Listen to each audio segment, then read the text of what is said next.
This is Vrindavan Mahimamrita. We're discussing, I think we're still in the same section here, about the manjas and their beautiful forms and whatnot.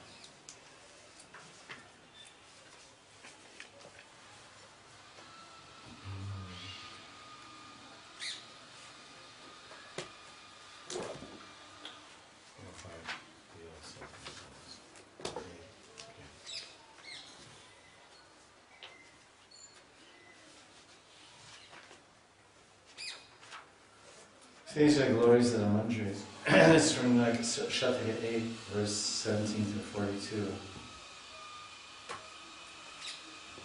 then this is just very nice. Preshcha Dwanda Prasada Shra Vastra Bhushali Mohimyan Mahavinaya Shokshil Yadi Yane Kashcharya Sagaman. Maybe I read this, I'm not sure. By wearing flower garlands that have been used by her beloved Radha and Krishna, the Manjari maidservant looks more delightful. She is filled with many transcendental qualities like humility and good behavior. So we're talking about Gopi Bhav. So Bhav is expressed, our Bhav is expressed through our behavior. What is our Bhav? What is our feelings for God, our love for God, our connection with God? So here we talk about Gopi Bhav.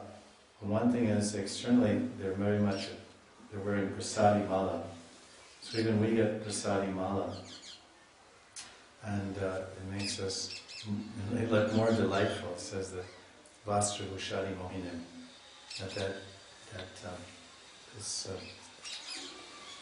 It makes them look like Mohinim means almost like bewilderingly attractive. Maybe another translation. Then it's said to fill with transcendental qualities like humility and good behavior. This is the nature of the manjaris. We'll read some verses and further. Shri Shwari Dristi Vag Adi Sarventa Vichakshanam Shri Krishna Dattatam Bhura Charitam Tattat Adritam. Nice birds, huh? That's the advantage of having the window.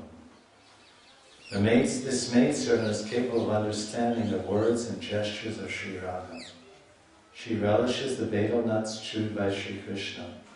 The divine young couple, Radha and Krishna, are very affectionate to her. So this is the nice point that how much intimate connection there is between Radha and Krishna and the maidservants. Prabhupada Saraswati, Tangvedi Saki, is just describing a maidservant. It can be a Nityasiddha Gopi or it can be a Sadhana Siddha Gopi. They all have access to all these wonderful interactions and exchanges with Radha and Krishna.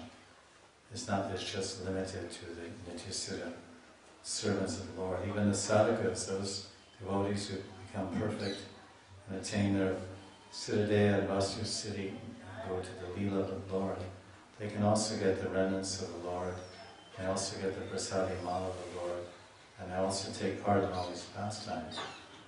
It's a very intimate view of the actual,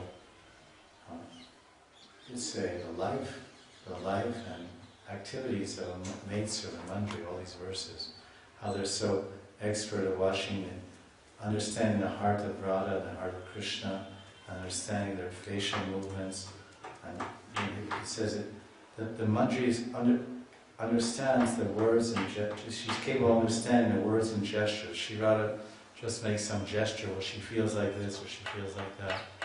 And then they'll know the heart of Radharani. There's something called Kila Kinchit Vav. And so Kila Kinchit Vav, there's seven different external manifestations. There's crying, there's like false tears in the eye, then there's frowning but smiling. There's so many different common appearances in the form and face of Radharani. And if someone doesn't know that, why she's crying or she's smiling, she's happy or she's angry, and it's a particular bhav that comes up in her loving exchanges with Krishna. It's called Kila Kinchit. And it makes Radharani look so attractive and so enticing and delightful to Krishna. He's like, it's Krishna, to see someone showing seven 7 different features of the body at one time. It's quite, usually if we're angry, we're just angry. We're happy, we're just happy. But it's all mixed together. I believe that's Kila Kinship. The mantri looks and, oh, Radharani's feeling like this because of this. And then she thinks, well, now how can I assist the feelings that Radharani have? And then, well, she wants to, I understand Radharani's heart, and she wants to, Krishna to, to see Krishna like this, or for Krishna to act like this, and so then the mantri tries to help that bhava expand and deepen by creating some situation in the lila between her and Krishna, or some seva, to enhance the whole thing. And this is, of course, up there in the spiritual world. But because some people say, what do you do? You do nothing up there. There's so many things you do. Guda, Shama, Visharanga, Bringar, Adigir, Anvitam, Radha Pritana Kampadi, Pravida, Primadivalam. The mantri always carries water pots which are required by Krishna prior to his most confidential conjugal pastimes. She is overwhelmed by the love and compassion of Radha. Prema-vivalam, Anukampa Pravida Prema, Radha Priti. Radharani's love. Can you imagine being overwhelmed by the shower of affection coming from Radharani? The love and compassion of the Anukampa, the compassion and love of Radharani showers on our mantris. And who is a mantri? Just a maidservant. You have the queen, in any kingdom you have the queen, the Rani. And she has hundreds of maidservants. Some maidservants, their expertise is washing the queen's clothes and ironing them. Some of the maidservants of the queen, their expertise is preparing her bed, making her bed and making her sheets and burning different incense in her room and putting flower vases next to her bed with flowers and getting some dried herbs in different seasons. She dries different herbs and she stuffs the pillow with these dried herbs and feel a nice fragrance. And they give a heating aroma in the winter, and they give a cooling aroma. There's heating aromas and cooling aromas. It's like saffron is heating and mogra is cooling. So then the aroma or the fragrance of these dried herbs are also heating and cooling. So then it's called potpourri in French, potpourri. And so the mantri will make that and she'll put it next to the pillow, or you'll make a pillow of that. A pillow made of dried flowers and dried herbs. They're medicinal and open up the mind and heart. There's romantic fragrances, there's sedative fragrances, there's stimulating fragrances. All kinds of fragrances are there. That's an ordinary maidservant of a queen. So now imagine Radharani. But all those maidservants that serve a queen in a kingdom, they also have they do their service, they're paid or they're hired or whatever they have to do it. But here, Radharani's personally interacting with her humble maidservants. They may do one particular service. When the guru, if he gives his Siddha Pranali, directly or however, he'll say, this is your service, one particular service. So that, okay, my service, there's so many hundreds of servants, who am I?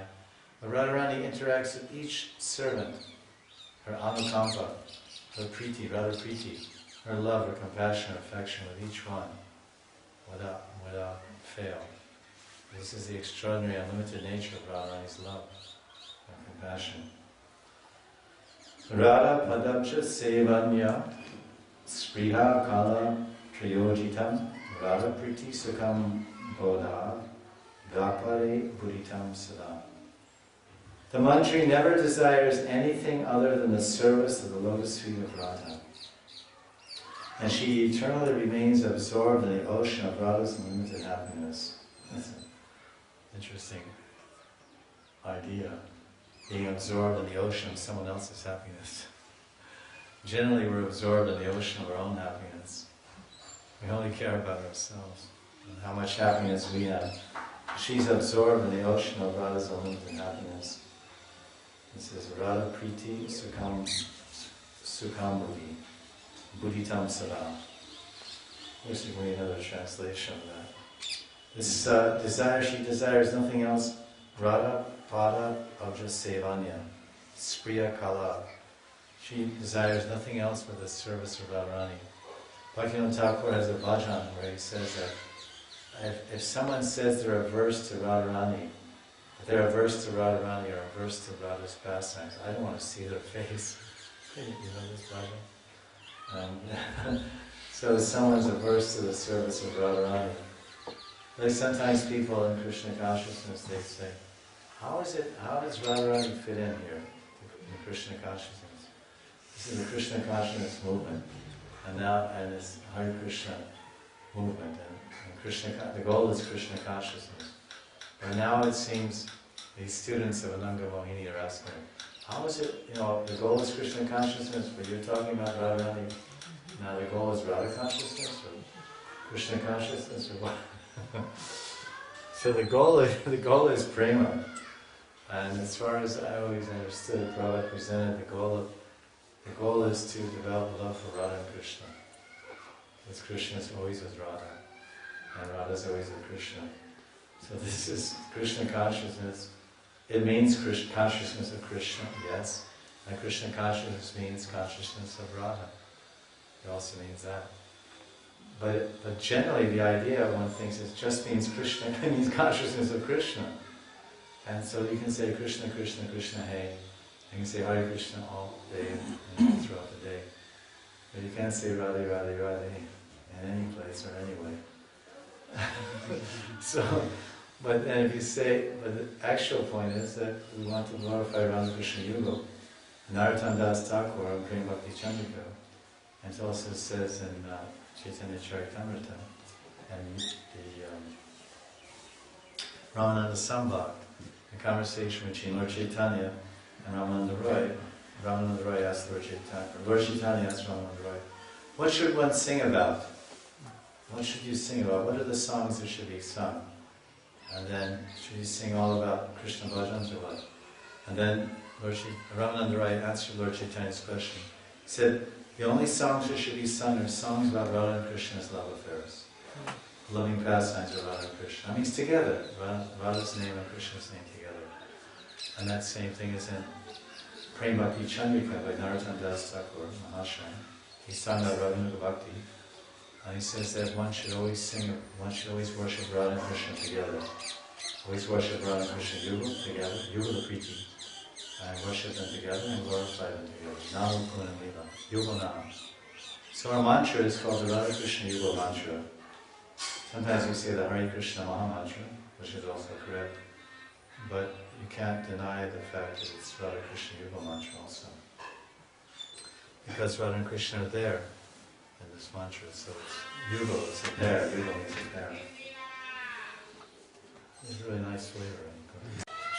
Radha padam bujat anyat swapne pi chanat janiti Radha sambandha sandavat prema sindhavuna vanuga shalini.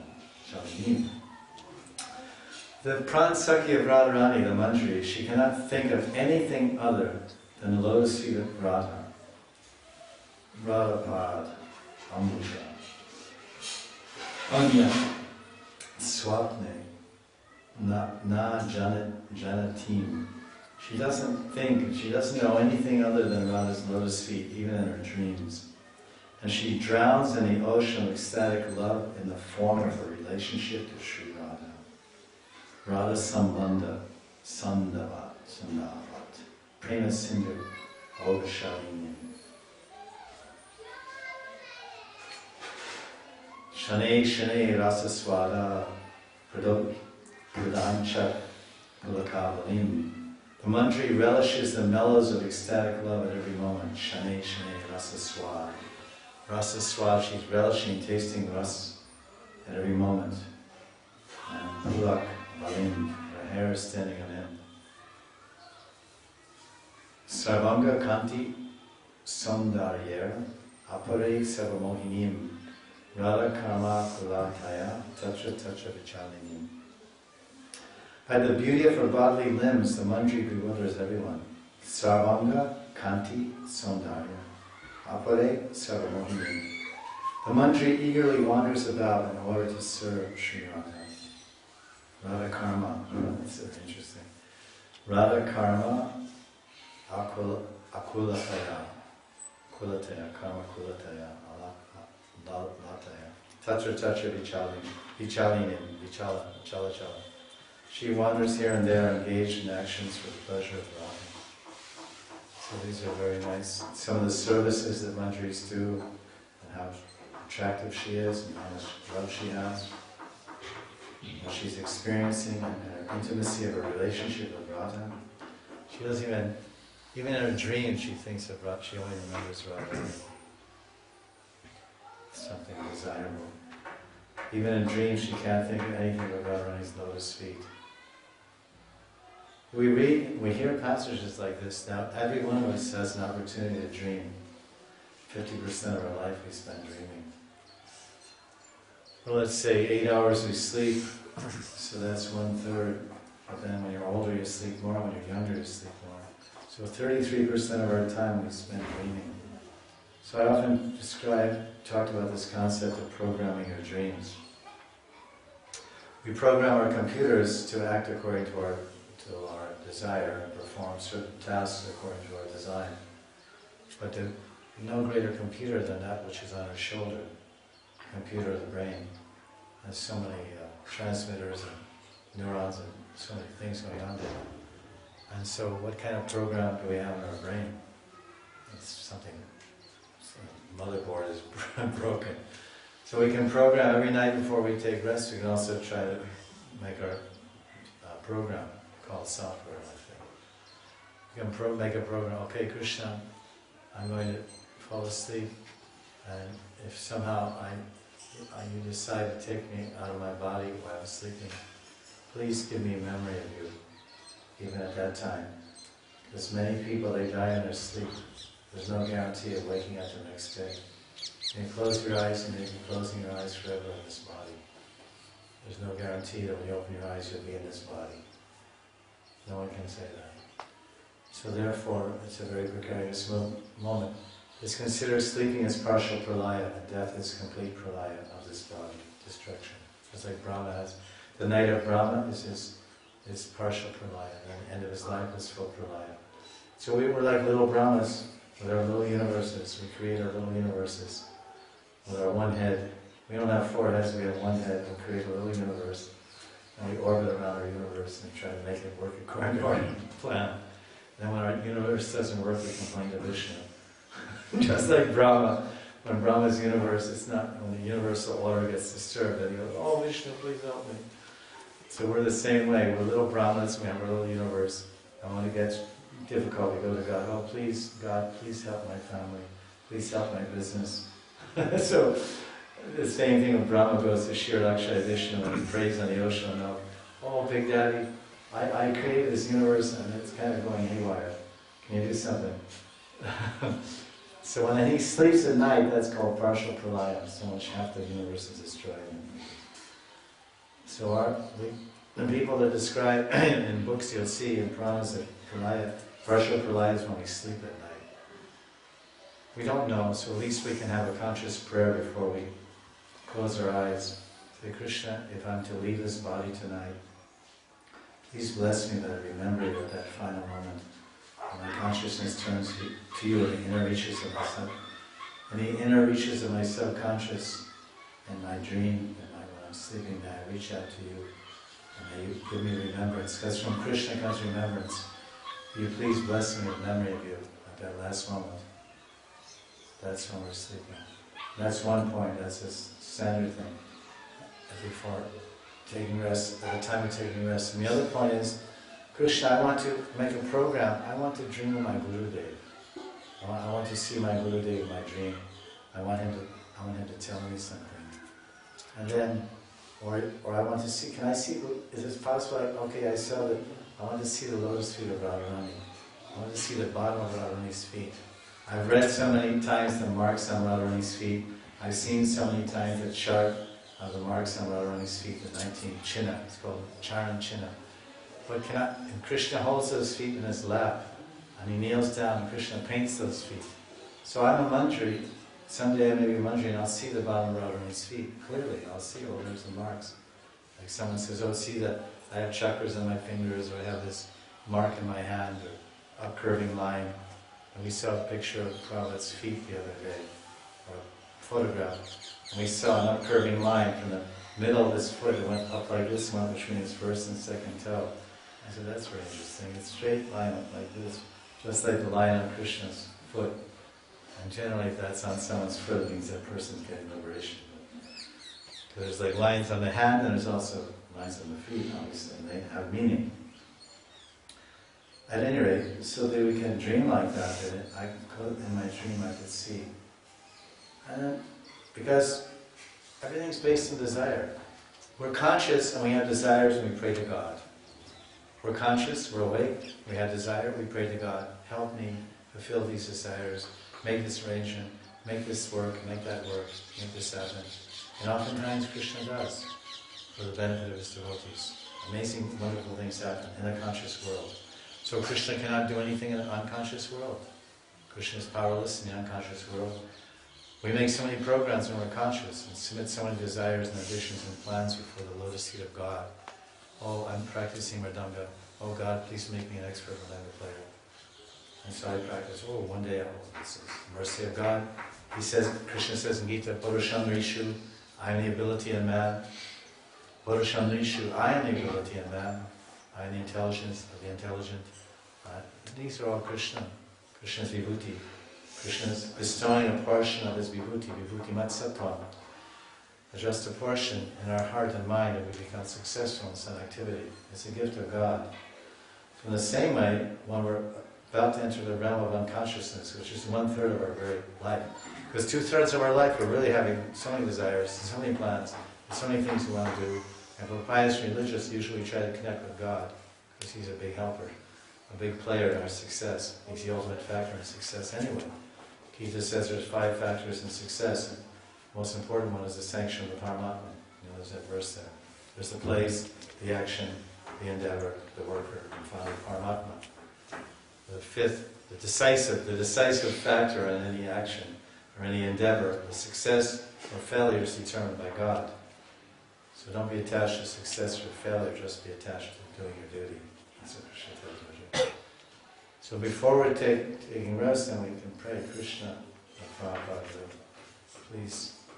And if you're sincere and you pray, you'll see what I just say. You do it, you see what happens. It's like proof of the pudding is in the tasting. I'm not speaking empty words.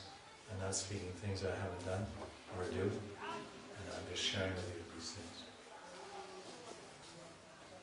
I remember reading it a long time ago that you take rest as partial pralaya, and if you don't know you're going to wake up. And I heard recently there's Aniruddha was saying at some point like that also, isn't it? That was not a new thing to me. It was not new at all to me. Any thoughtful man must know that. You've heard of people dying in their sleep. Oh, he was only 28 years old. He took rest and that was it. Very well. And he dreamed of his wife and died. So it's a powerful world, the subconscious world. I mean, psychologists and psychiatrists and these people that dabble in the frontiers of consciousness, the mind, the vast frontier of the mind, and all these magazines, Scientific American Psychology Today. So many magazines I crammed and studied, 40 years ago in college. And they're still going at it, trying to understand all the subtleties and workings of the mind over matter, sleep teaching, hypnosis, past life regressions, all these type of things. It's all going on in the subtle reality, subtle realm. So we shouldn't be sleeping on rather kind of fun. But we shouldn't be unaware of this whole avenue, because it's part of our reality, is our subconscious. Our conscious reality is us, and our subconscious reality is also us. This jiva and this body with this consciousness and unconsciousness. And there's 4 planes of consciousness. Jagrata. Jagrata means waking. Then there's swapna, dreaming. Then there's susupti, deep sleep. Then there's turiya. Turiya means unembodied. We become unembodied. OBE, out-of-body experience. We actually feel the separation of the body and the atma and the body. You actually see yourself. Even in a deep state of either under anesthesia or in surgery, you can sometimes see atma leaves the body. Oh, I saw myself on the operating table. There was 2 nurses, and one nurse, she threw up in the corner, whatever. He's distinctly remembering things. And that's like almost, it's like Turiya. But Turiya can happen also when you're fully healthy and conscious and sleeping. It's a very deepest state of beyond Susupti. So these are 4 levels of consciousness. Jagrata, waking. Jagrata, and then Swapna, dreaming, which is like Rajagun. And Susupti is like deep into Tamagun. And then you go to Turiya. Turiya goes beyond Tamagun, it goes into like, almost like Vishuddha Sattva. That's why you see you can experience in Turiya, you can experience the Atma. It's like your Brahman realized. For a moment, for some moments. So this, and so we're just like Jagrata and Swapna, but we don't explore the potentialities of these levels, nor do we try to. So for us, it's yoga science and meditative sciences, they go deeply into these different things through breathing and. But we're bhaktas, so bhakti mala yujananti. We just depend on the principle of bhakti because we're personalists. We worship the personal form of God. So there's a reciprocation. We have a big friend, a big ally, God. And we're connected by sambandha, by seva, prema, and surrender, sharanagati. So Krishna says, oh, you want this? Okay. See me tonight. It's like this, because it's a personal relationship. Krishna, I don't know so much about all these meditative techniques and breathing techniques and how to control the subconscious and astral travel. There's so many things that can be studied and mastered as separate fields of endeavor. But if you're a bhakti yogi, you know it all. If you're a premi bhakta, you have all siddhis, you have all limited siddhis, and you can travel, astral travel, you can do anything you want by the power of devotion. Because it's Krishna's own energy, it's Samvit and Hladini combined, bhakti. You become a complete embodiment of Shuddha Bhakti and Shuddha Hladini and Samvit. So how much awareness, how much knowledge you have on all levels, conscious and unconscious. Because for the realized soul, there's only consciousness. There's no unconsciousness. It's like when a pure devotee is sleeping, there's no, he's not unconscious. I say he's not sleeping. We say that when a pure devotee is not sleeping. Prabhupada's preaching, probably lying there. What is it? So it was only consciousness. Prabhupada just Krishna consciousness. His body is fiercely resting, and he's sitting up on his bed, having an imaginary preaching dialogue with someone. And Hari Sari is looking through the door, cracking the door. Prabhupada's, what is this Mayavad philosophy? You prove this point. How do you say? And there's nobody in the room. Prabhupada's sitting on his bed. He's fully conscious. So this conclusion of all these tangential points linking together is that this is an abhyas, it's a daily practice. We unfortunately have to sleep. We're not nidra hara we're not 6 Swami, it's conquered over eating and sleeping. Nidra hara vihara kadi vijito jatyanta dino chaya. We're not vijito vijito. We're conquered by these things. Okay, sleeping is it? Oh, it's like sleep teaching. You learn French in your sleep or whatnot. We don't want to learn any mundane language. We want to experience God. Pratyaksha bhagamam dharmyam susikam kartavalyam. Rajavidyam rajavidyam pavitram paramam. Krishna says Pratyaksha bhagamam. Pratyaksha bhagamam dharmyam. This is 9th chapter of Gita, verse number maybe 3. Is it Rajavidya, Rajavidya? 2, thank you. Verse 2. 9.2. Rajavidya, Rajavidyam pavitram paramam. Pratyaksha bhagamam dharmyam. Pratyaksha Vagamam. Vagamam, Pratyaksha means you go to a place where you realize it. Pratyaksha Vagamam. Pratyaksha Vagam Dharmyam. That this Dharma, this practice of Bhakti Dharma, this Prem Dharma, Prem Bhakti, gives you, it's Pratyaksha. You see it, you realize it. Experiential religion. Experiential religion. You experience it in your senses, you experience it in your heart, in your consciousness, and your subconsciousness. So when we're about to take rest, Krishna, please, it's not a waste of time. Resting the body is also devotional service, and we know that. This is Yukta Vairagya Uchite. We accept everything, even rest is, we're not sleeping in ignorance, we're resting the body, which is a yantra, a machine for seva. Like the car, you're driving the car all day as a taxi, all day and night you're driving your taxi. But then you have to let the car rest a little bit, otherwise the engine will blow up, or whatever. So the car rests and then you start the next day. So this body is like a yantra, it's a car, a vehicle. So we rest in that, then we wake up. Our resting is also seva. But we can get more than, there's different levels of seva. You can be serving with your senses and not your mind. And you're chanting Hare Krishna and you're sensitive, but your mind is somewhere.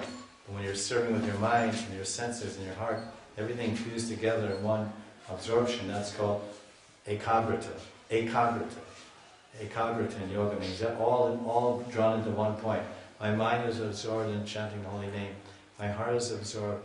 My heart is mixed in the holy name. My mind is fixed on the holy name. And my senses are absorbed. And I've withdrawn all my senses, working in knowledge-acquiring senses, fixed on the name. That's also seva, nam seva. But there's different levels of nam seva, so there's different levels of sleep seva. Sleeping itself is resting, it's seva. But then if you're dreaming of Krishna, remembering Krishna, remembering the lotus feet of Radha, the chin of the marks on Radharani's feet, how much more seva it is.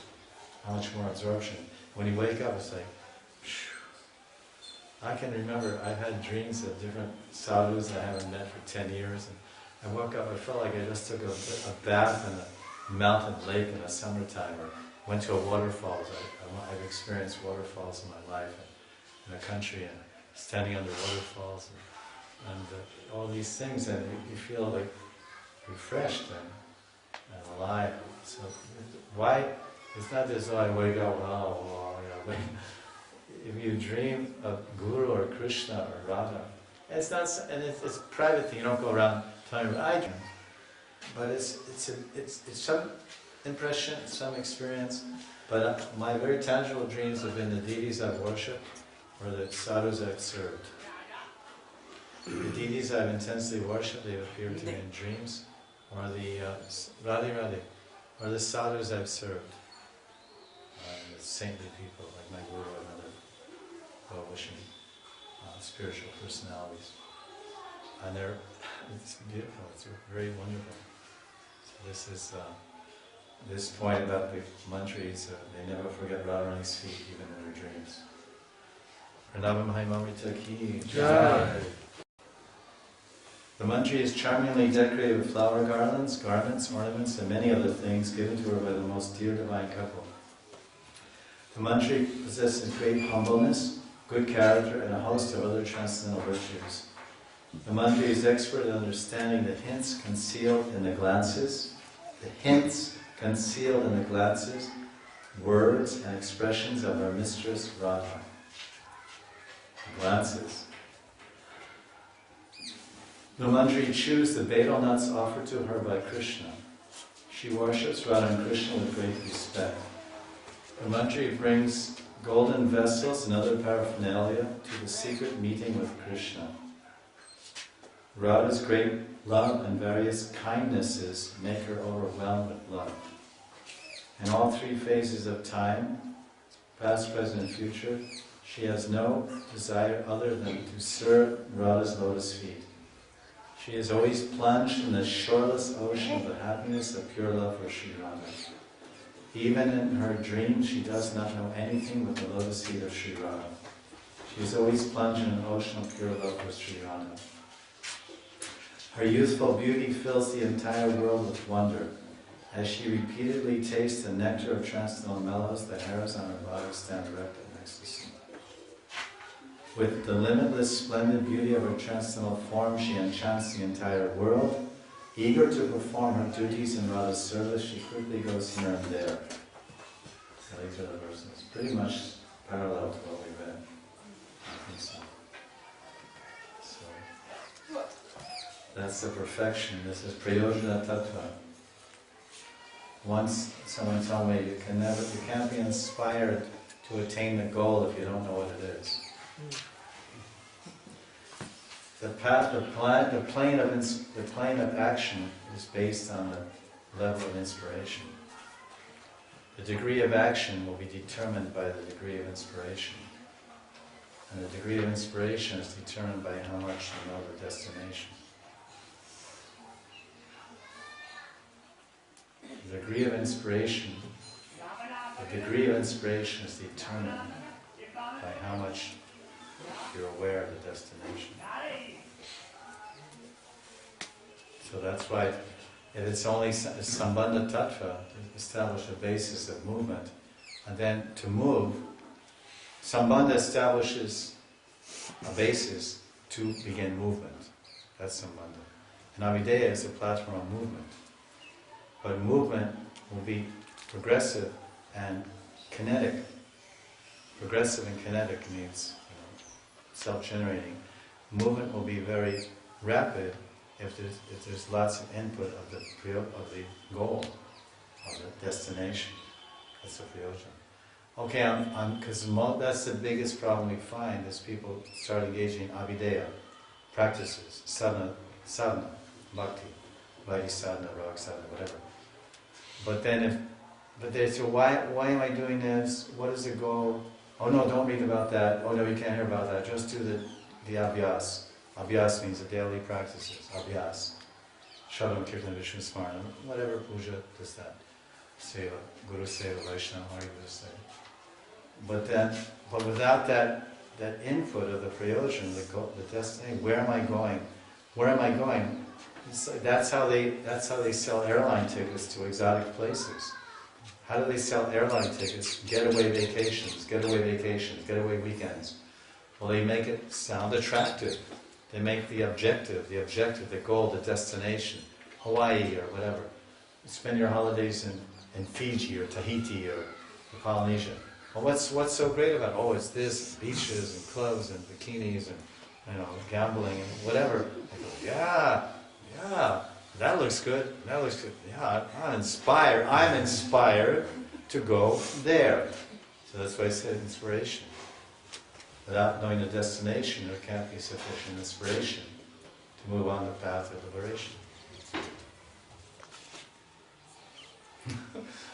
It's like that. So that prayojan tattva is so essential. People say, no, later, when you die, then prayojan tattva. When you're in a hospital, okay, now I'm going to tell you prayojan tattva. I'm going to read you from Rasa Panchadhyaya. Oh, sure, okay. Can I hear it now? Yeah, now you're 99 again.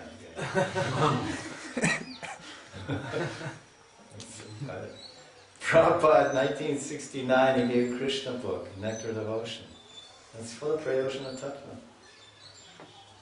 Krishna book is only Prayojana Tattva. It's all Braja Ras, Dwarka and Mathura. 1969. First book I read was Krishna book, 1974. I fell in love with it. Radhe Radhe, with that transcendental prankster. And his golden girlfriend. Jai Jai Shri Ram.